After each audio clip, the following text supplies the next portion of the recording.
Hi, welcome to my channel. My name is Agnès and I make videos for fun. Today we're making some pain maison facile, easy homemade bread. I bake my own bread and so it was important for me to hone that skill.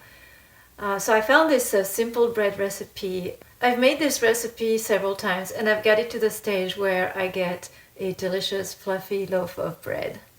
To make this bread, you only need 4 simple ingredients, and they're kind of obvious: flour, salt, yeast, and water. No sugar, no butter or oil. The secret is, well, there's twofold. One, in putting in enough salt. That was one thing I had to experiment with. And second, in the kneading. And here I discovered that I could not do this by hand. You will need a kneading machine.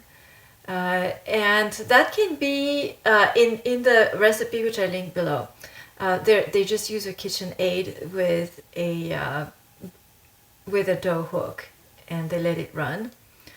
If you have a bread machine, you can also use the kneading function on that. I don't have a KitchenAid. I've owned a number of bread machines. The latest one broke down. It's in my basement right now. And I never got fluffy bread out of my bread machine. So I think that's a hit or miss. And the technique that I'll be using, is kind of back here on the floor behind me by the fridge, is creative but has done wonders. I happen to have a mochi maker. Using a mochi maker to knead bread dough is not a standard method, so it took some experimenting, but I honed it and I'll be sharing how I do it in this video. I'm listing the amounts for each of the ingredients in the description. I'm doubling the original recipe. It's kind of funny. For someone who's been living in the US since forever, their bread pan is laughably small. Mine is just a lot bigger. The bread will keep in the fridge for at least a week.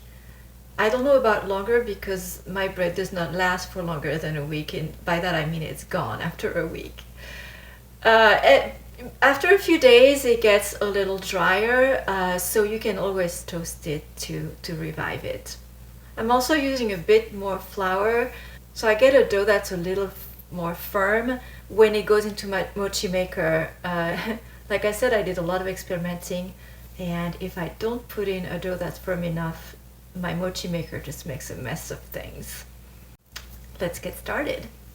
You will need 750 grams of flour, 500 milliliters of water, which turns out to be exactly 2 cups. I don't know how many cups of flour this is, and I'm not providing an amount because it's really more precise to measure it in mass. So get yourself a kitchen scale and measure the weight. And then 2 teaspoons of salt and 2 teaspoons of active yeast. And I had to experiment, but I found that 2 teaspoons lead to a loaf that doesn't taste salty but is flavorful. First, mix the flour and the salt. You want a big bowl for this.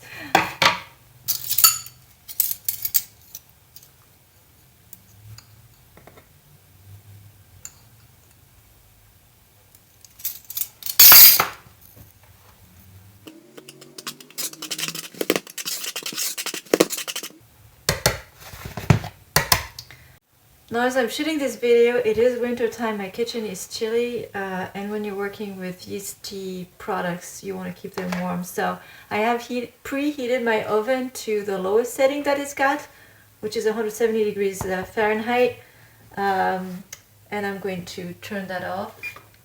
170 Fahrenheit is way too hot for yeast. It'll kill it. But if you just turn off your oven, and it'll keep that heat, and it's about just right for proofing. So this will go in my warm oven.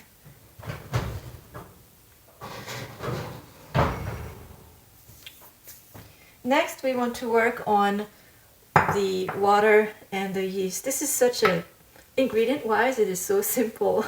Just 4 ingredients. So we want to put our 2 teaspoons of yeast into the water. And the water needs to be warm, so I'm going to go ahead and zap it in the microwave. You want to get it to when you touch the water, it feels warm to the touch, but not hot. If it feels hot to you, it's going to be too hot for the yeast. So this feels wonderfully just the right temperature, not too hot, not too cold.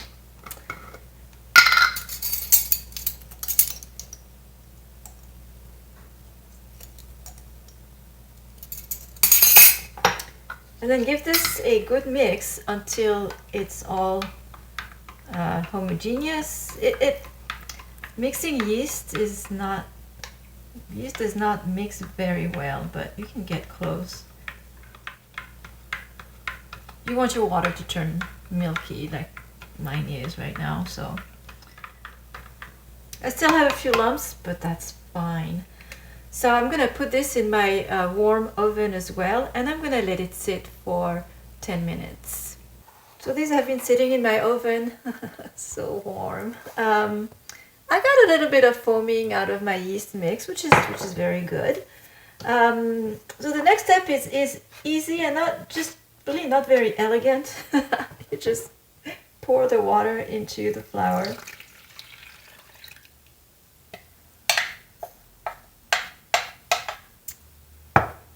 And give this a mix.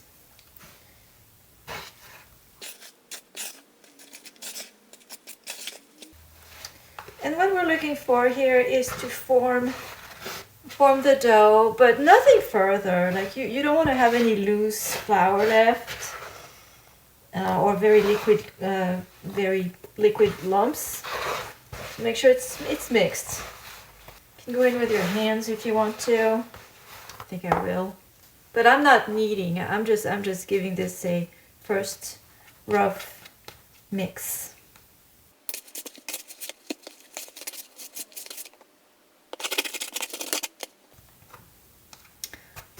So this is the texture that we're looking for. It's soft, but not runny. I mean, this is holding its shape, and I can put my hand and just take it off. So this now goes into my mochi maker. I learned the hard way that it was important to set the bowl into the mochi maker. So twist till it can no longer go. It's nice and stable. This machine gives it quite a bit of energy. As a matter of fact, I keep it on the floor because it walks around and I don't want it to walk off my countertops. The mochi maker comes with 2 attachments.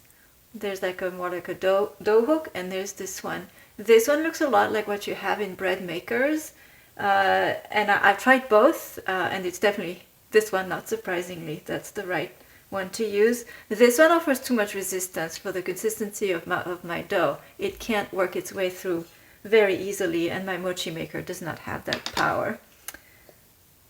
So put that.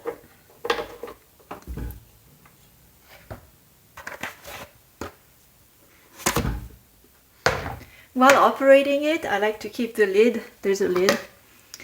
So while operating it, I like to keep the lid closed. It's not because this flies off no longer, because I figured it out. I had a lot of accidents. I like to run it with the lid closed.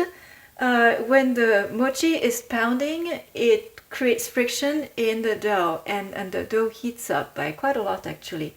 Well, not so high that it'll kill your yeast, but it's definitely warm. There's definitely moisture that's escaping, so this helps it keep it in. But no worries, I'll have some cool shots for you guys because this does not fly out. So the lid is simply for moisture trapping purposes. So yeah, let's get it started. I just lied. When I get it started, I like to put the lid on just in case. And once it's going, we can open it and see what's going on.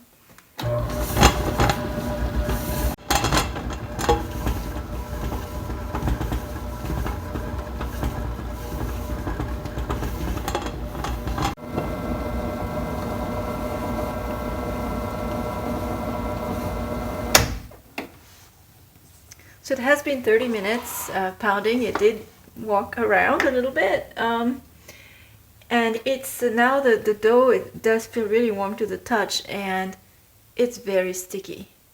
When I put it in, I could put my hand on it and come out clean, but now it's very sticky. And that stickiness is what makes it so that the bread will come out fluffy. You don't want to pound too long because it will get softer and softer, and the problem with the mochi maker, and I always have that slight worry,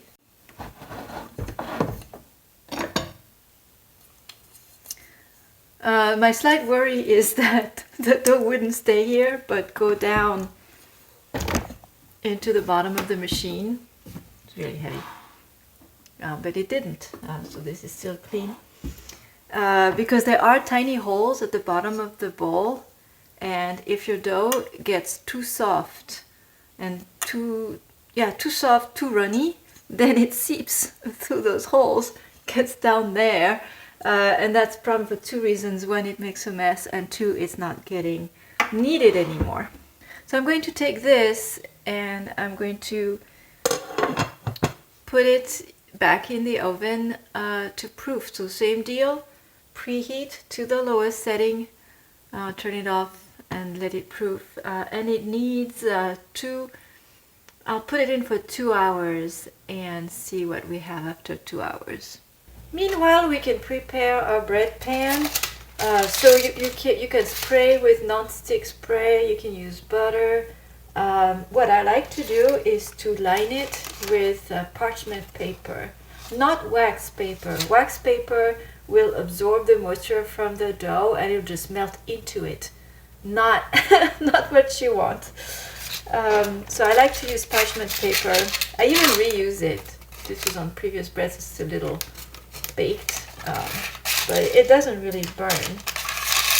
So just cut it to size, line it. You don't have to do a perfect job. This is sufficiently lined that nothing is going to really stick to the pan.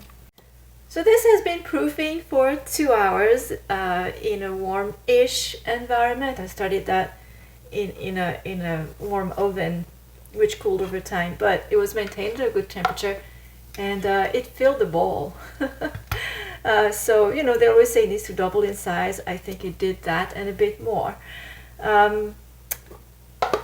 So what we're going to do, and the original recipe does not specifically say this, but always what you want to do is you want to punch out the bubbles. You kind of work this until you beat it a little bit so it deflates. And then I am going to pour that into my bread pan, but for me there's going to be a little intermediate step.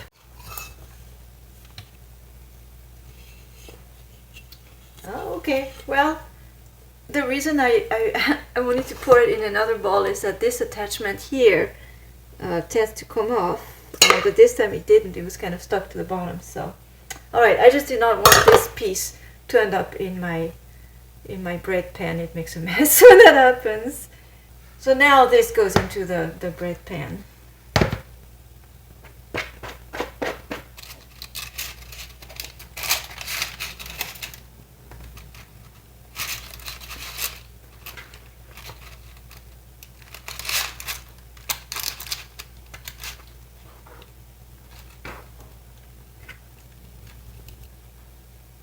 While I'm doing this, I am preheating my oven to 355 degrees.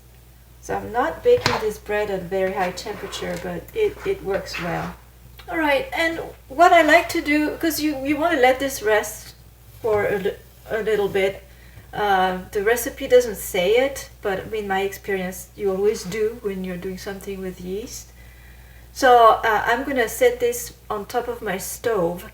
And my stove is getting the heat from the oven, so it's going to rest for the 5-10 minutes that it takes my oven to fully heat up a little high temperature. Just for what it's worth, just set it on top of the stove while the oven is preheating. My oven beeped, So it means that it's ready.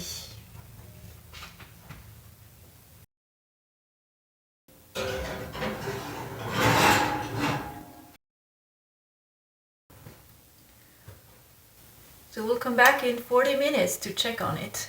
Looking at it and from the smell in my kitchen, which is really good, I would say that my bread is probably almost ready, but I'm going to leave it for another 5 to 10 minutes and watch for it to get a little golden. It's been an additional 15 minutes for a total of 55 minutes. And I think it's ready. The scent in my kitchen is just something out of this world. So I'll get it out.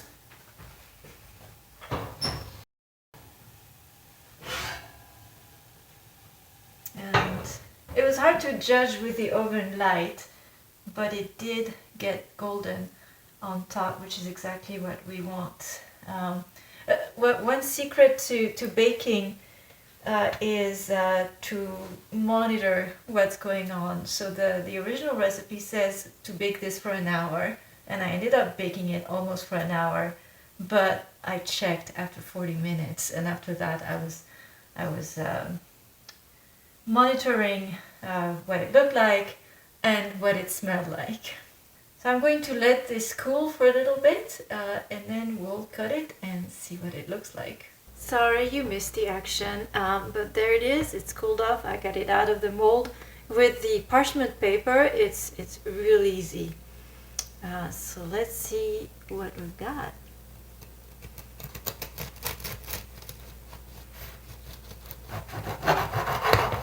It does smell really good.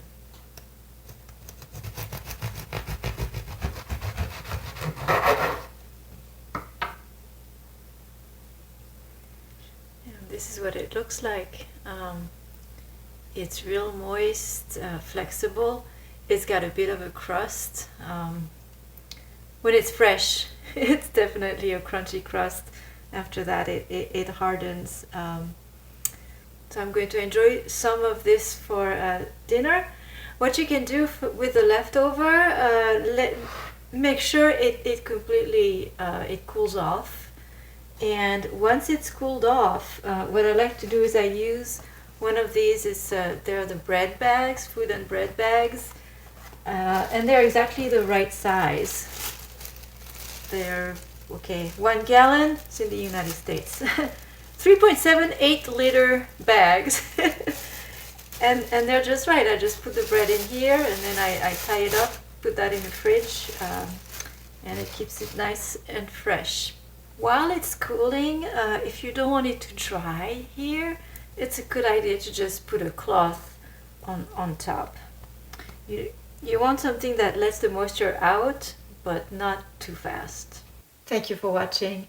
If you enjoyed this video, don't forget to give it a like, and you can find more videos like this one in my In the Kitchen playlist.